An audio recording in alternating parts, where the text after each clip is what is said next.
شهر رمضان الذي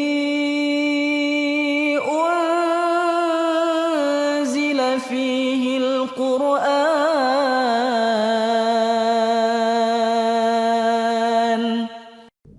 Bismillahirrahmanirrahim. Assalamualaikum warahmatullahi wabarakatuh.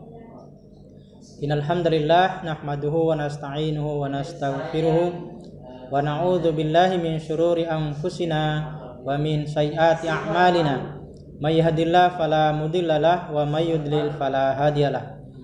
Asyhadu an la ilaha illallah wa asyhadu anna Muhammadan abduhu wa rasuluh. Ya ayyuhalladzina amanu ittaqullaha haqqa tuqatih wa la tamutunna illa wa antum muslimun. Wa qala aidan bismillahirrahmanirrahim la in syakartum la azidannakum wa la in kafartum inna adzabi lasyadid. Pemirsa yang insyaallah dirahmati Allah Subhanahu wa taala, pada kesempatan ini kita sudah memasuki bulan suci Ramadan. Semoga kita melewati hari-hari ini dengan penuh keberkahan dan penuh kenikmatan kita menjalankan ibadah puasa. Yang pertama, marilah kita meningkatkan kesyukuran kita kepada Allah Subhanahu wa taala karena masih diberikannya kesempatan, kesehatan, sehat walafiat, sehingga kita dapat menunaikan amalan-amalan yang utama di bulan suci Ramadan ini.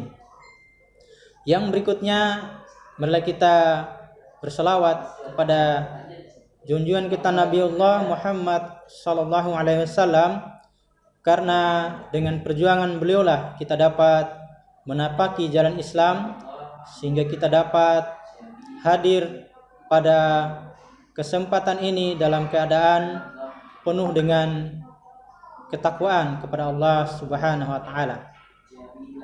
Karena jasa beliaulah sehingga kita dapat menikmati indahnya Islam yang dahulunya adalah peradaban jahiliyah menuju peradaban Islam yang terang benderang dengan penuh dengan keislaman.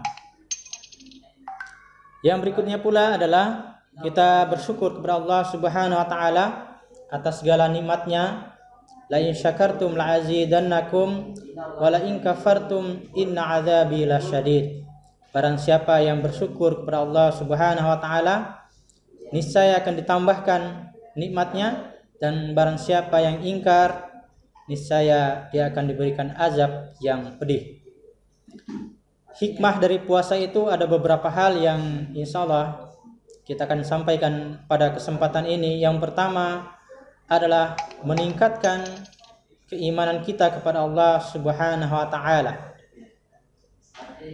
Jika meningkatkan keimanan, tentunya akan meningkatkan pula ketakwaan kita kepada Allah Subhanahu wa taala, sebagaimana firman Allah Subhanahu wa taala dalam surah Al-Baqarah yang sering kita ulang-ulang pada bulan Ramadan, yaitu ya ayyuhalladzina amanu kutiba alaikumussyam kama kutiba alal ladzina min qablikum la'allakum tattaqun. Wahai orang-orang yang beriman, telah diwajibkan atas kamu berpuasa sebagaimana diwajibkan atas orang-orang sebelum kamu, agar kamu la'allakum tattaqun, agar kalian bertakwa.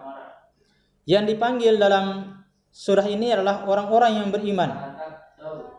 Jika dimulai dengan panggilan kepada orang yang beriman, tentu ayat ini sudah pasti adalah surah Madaniyah. Karena ciri khas dari surah-surah Madaniyah adalah dipanggilnya orang-orang yang beriman, lebih khusus kepada orang-orang yang beriman. Kenapa hanya orang yang beriman yang dipanggil untuk menunaikan puasa? Karena orang-orang berimanlah yang pantas, orang-orang yang berimanlah yang memenuhi syarat untuk menanggung syariat puasa ini.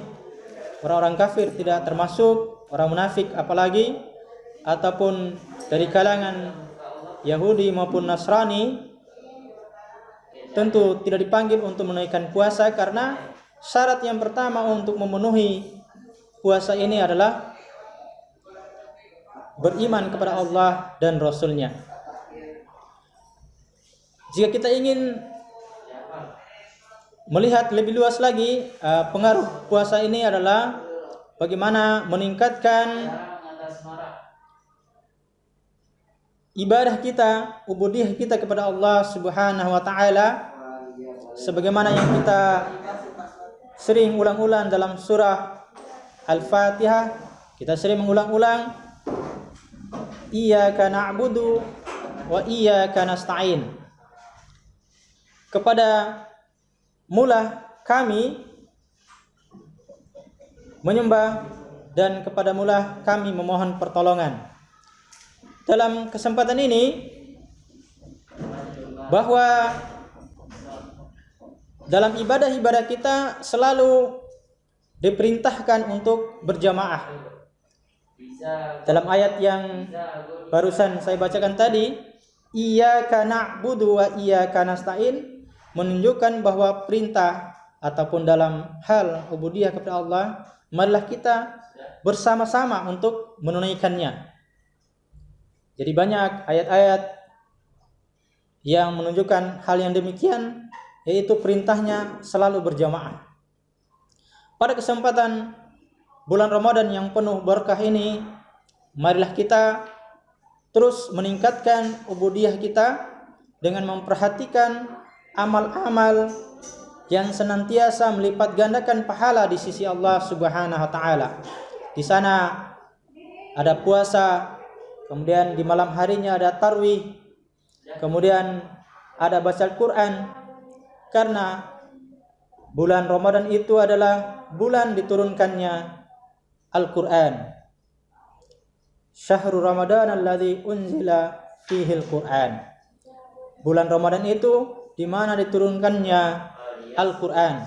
Dengan membaca Al-Quran satu huruf saja itu mendapatkan 10 kebaikan.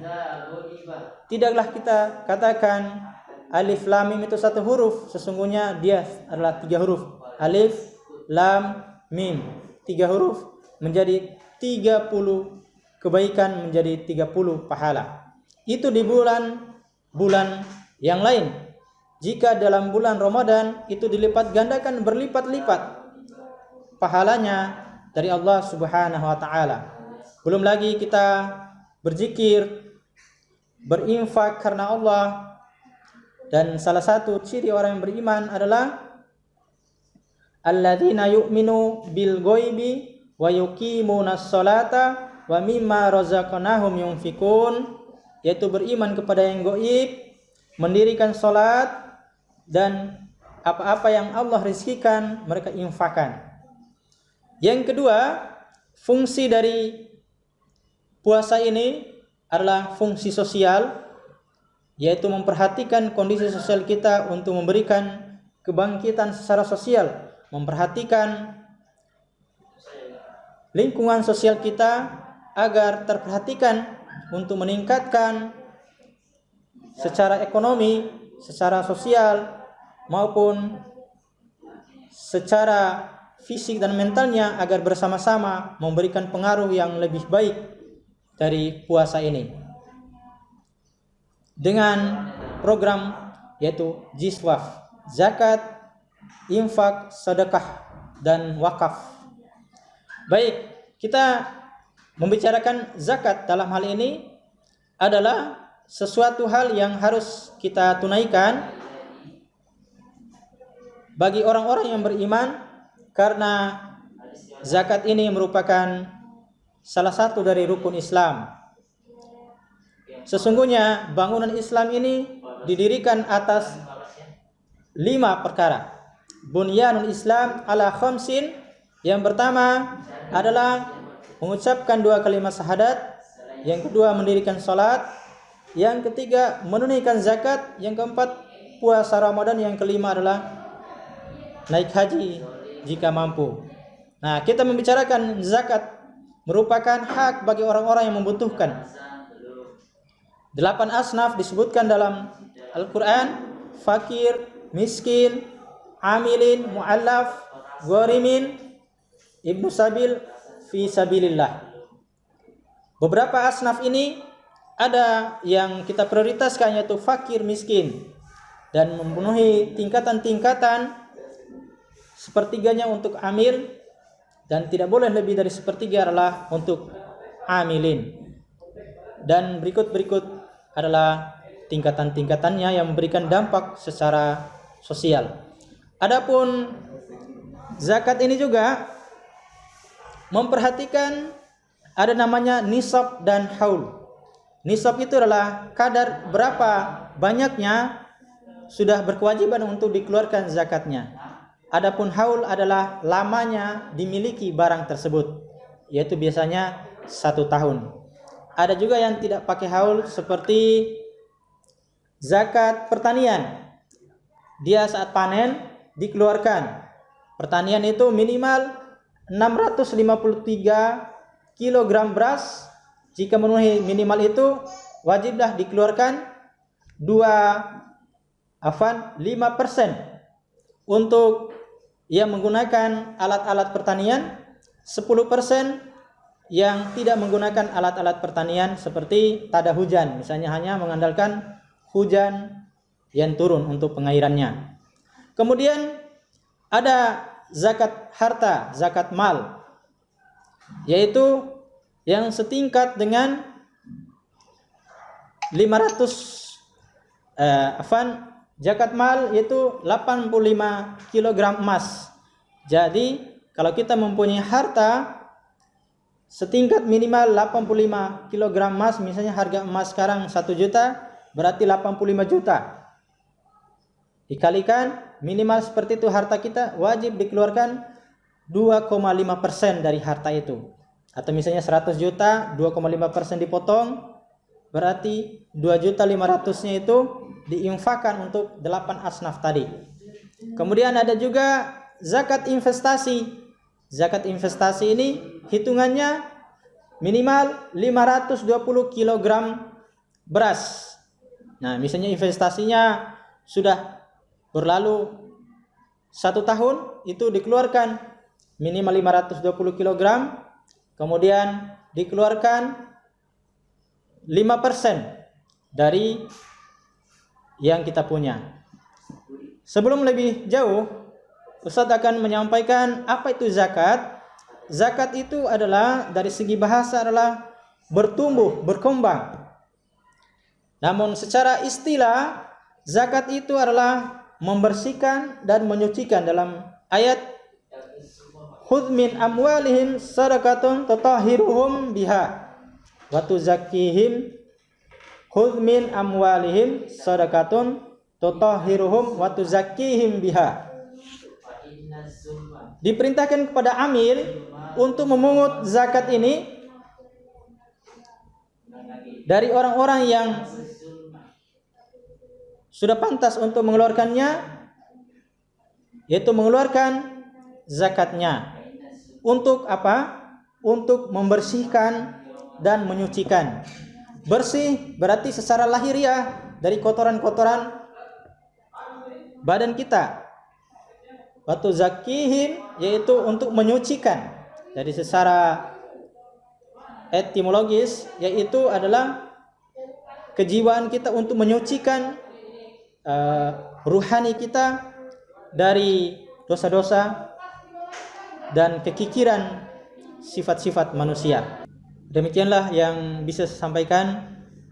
Semoga puasa ini kita meraih ketiga-tiganya tadi, yaitu bagaimana meningkatkan iman dan ketakwaan kita kepada Allah. Yang kedua, meningkatkan jiwa sosial kita dan memperhatikan orang sekitar. Yang ketiga, memperbaiki hubungan kita dengan alam. Akhirul kalam, billahi taufiq wal hidayah. Assalamualaikum warahmatullahi wabarakatuh.